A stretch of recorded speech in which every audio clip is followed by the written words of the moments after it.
Autumn by Jennifer Kersey. Autumn, my favourite season of the year, a time to reflect on all to me that is dear. Gone is the summer with its long lazy days, now near is the winter with his wily old ways. Mother Nature in her auburn cloak is attired, the russet picture she paints like an artist inspired. The slight morning chill, the nip in the air, excitement, wonder, no human feet can compare.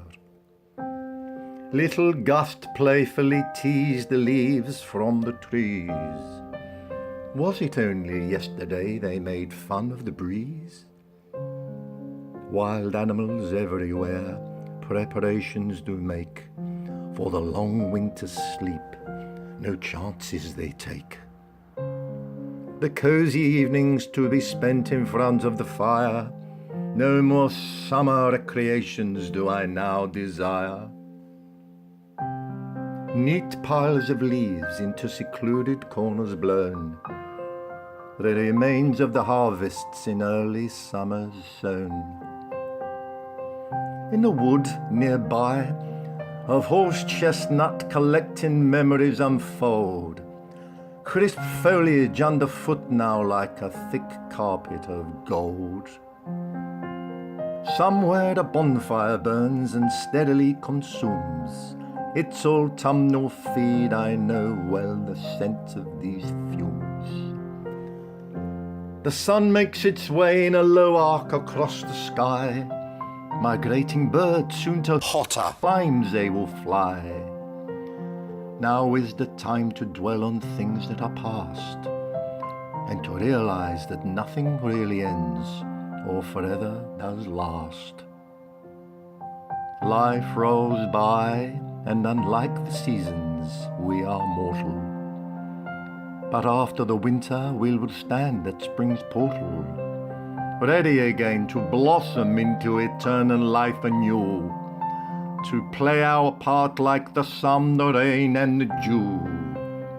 Just like water, the essence of life since time began, our forefathers used it in the great everlasting plan.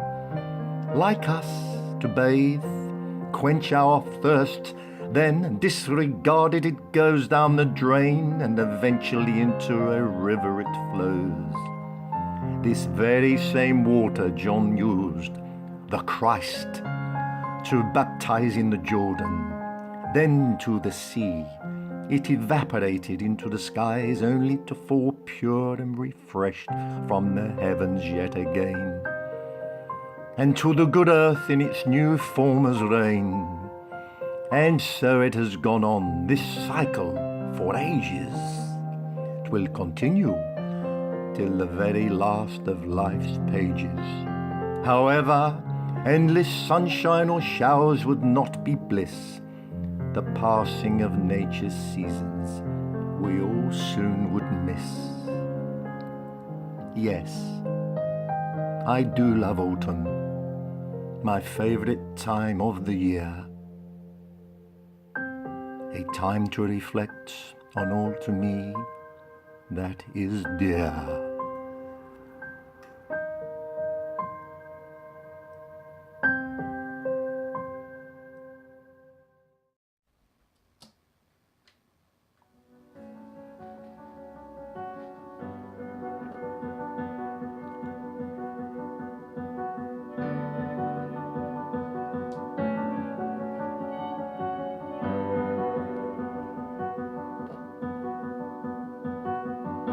Winter, and all wildlife prepares for to sleep. Through the wind, the rain, and the snow, sometimes deep cold, poured from the bowels of the earth, warms our hearts and once again proves its worth.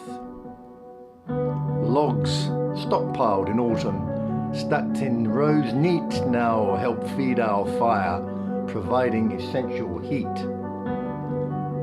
Past is the summer, And as autumn retires into this chilly scene, it magically inspires the creator to surpass other works and will seek to write a new concerto. With harmonies bleak, the theme is the same. Just as night follows day, all leading instruments have their own parts to play.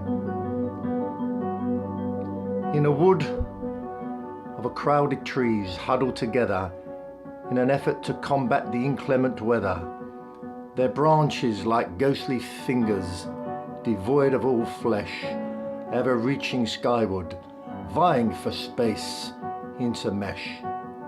Round and about the ground is hard and bare, a lone squirrel forages for his lost winter fare.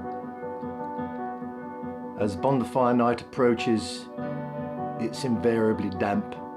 Sensible birds migrate to another sunshine camp. Only the hardy remain, it's an enduring test. A wise owl, silly seagulls and the robin redbreast. Towards Christmas, the winter solstice celebration when festive snow brings Yuletide elation. This period of reassessment and rebirth will bring a fresh outlook on life's values. Come the spring. The primeval instinct to survive is inbred, and nothing remains stationary unless it is dead. So time will move on and provide further reason for the world to welcome the very next season.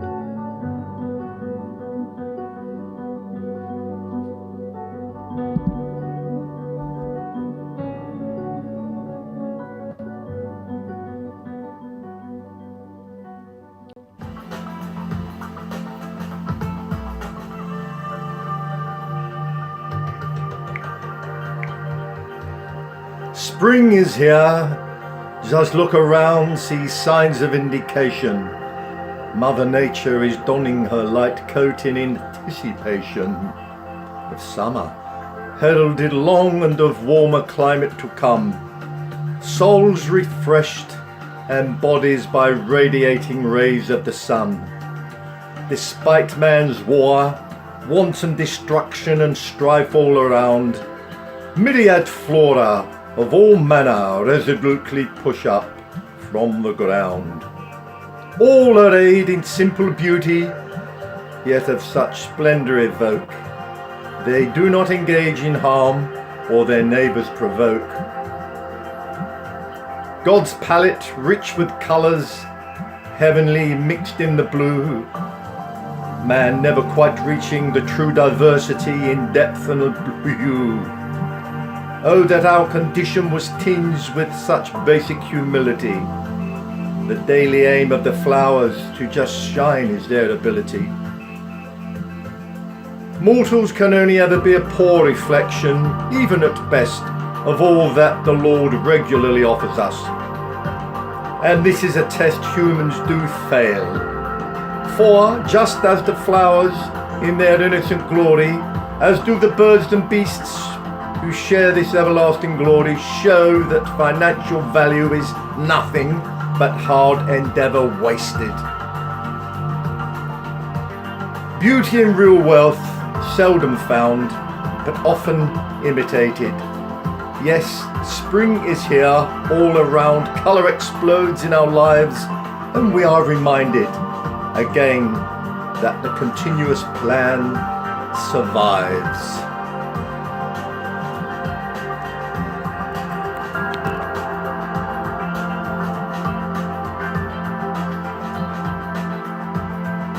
A poem by Jennifer Kersey.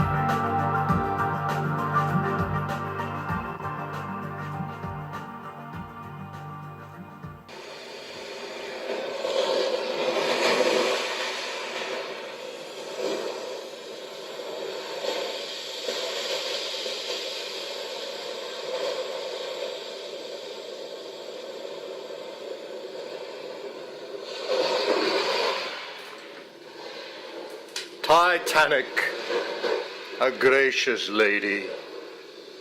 Titanic, there she lies amid the dark and the gloom. All around her eerie silence in a deep watery tomb. They said she could not fail, fashioned by hand of man. But the ocean's elements claimed her, and the downward journey began. As into the abyss she travelled swiftly on that fateful day, it could have been avoided in hindsight, many say. Mighty must have been the thud as the long journey ended, and to the very bowels of the sea she ultimately descended.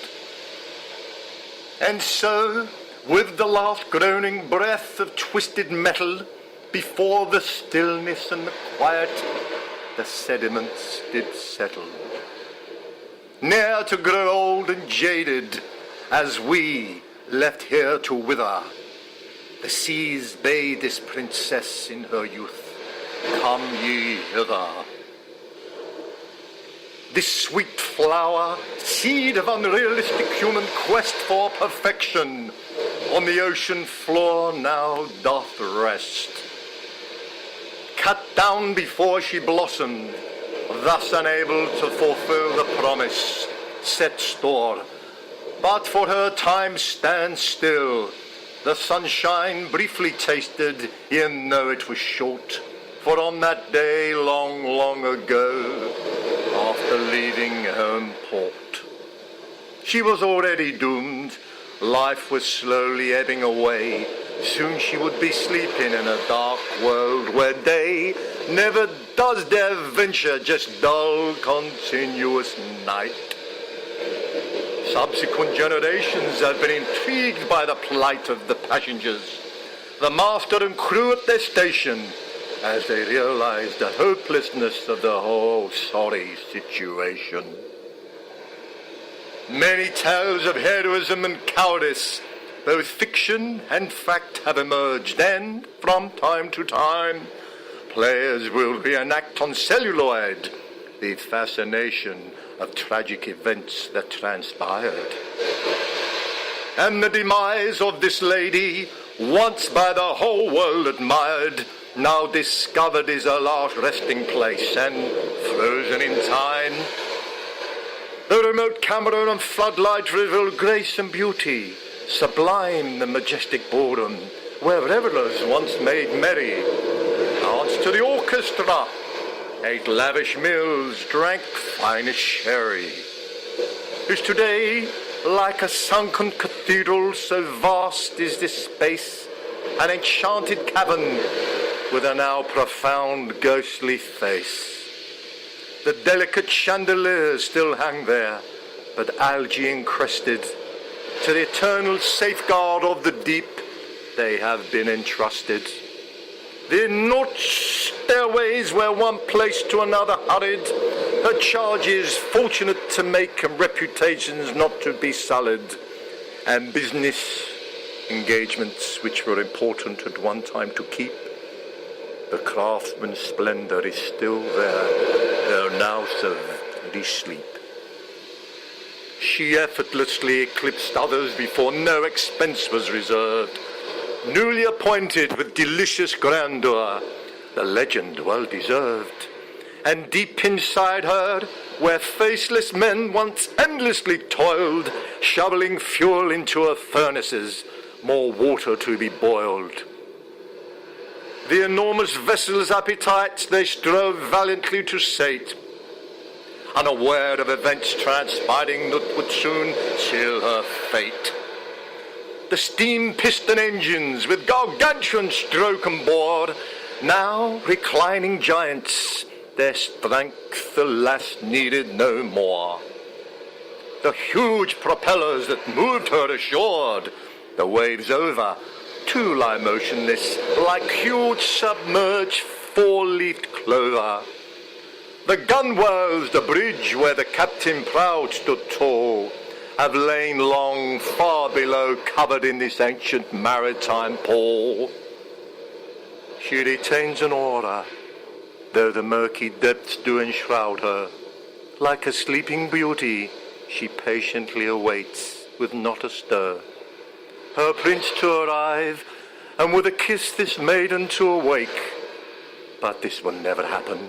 And respect must we for the sake of these poor souls who perished with her, and forever lie on the seabed, so cold and so deep as a mountain is high.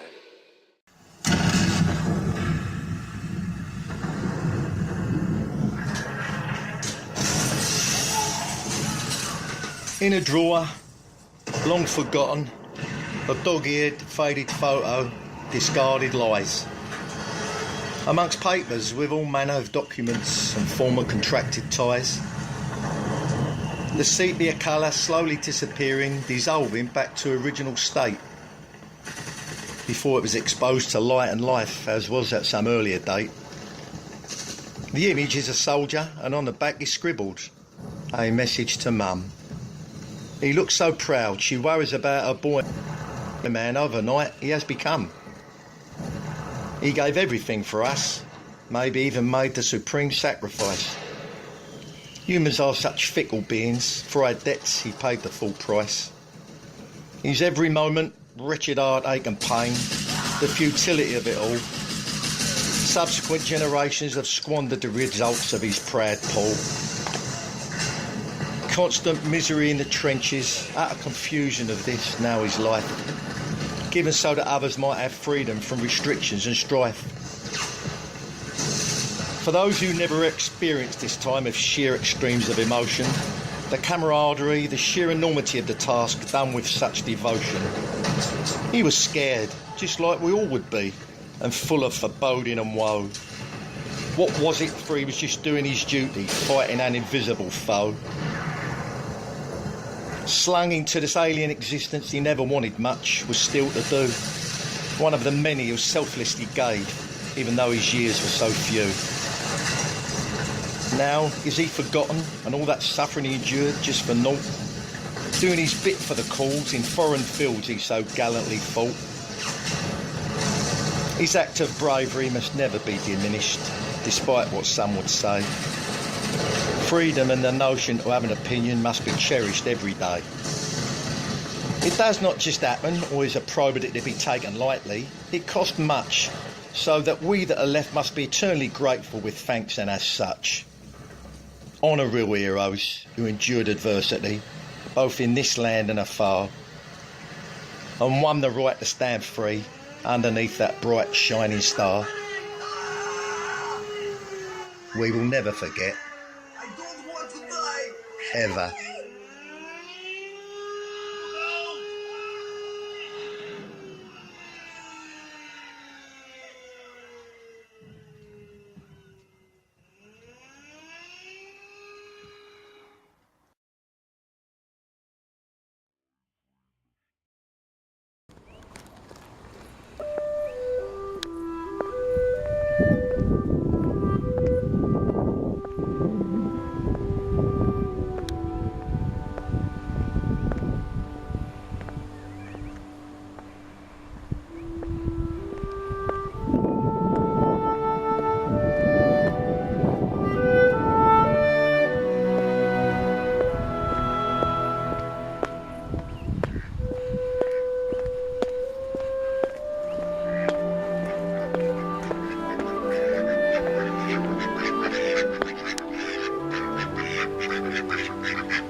Summer, a time of contentment, warmth, general well-being and blue skies.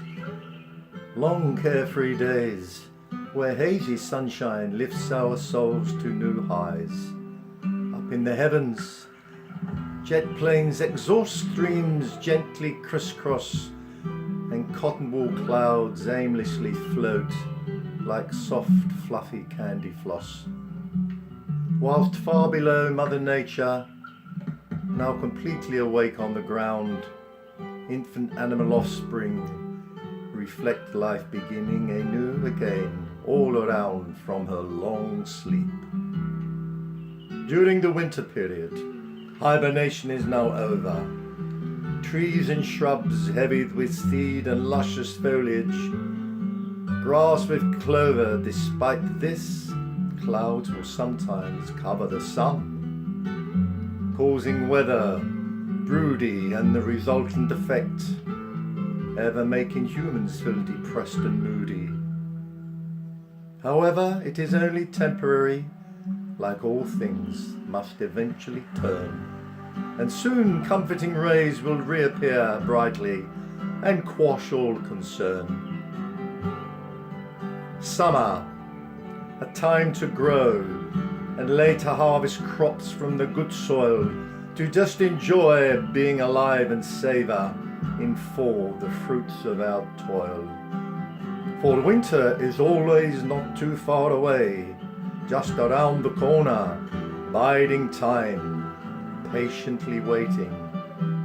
But for now, all is well on God's earth, beauty sublime. A poem by Jennifer Kersey.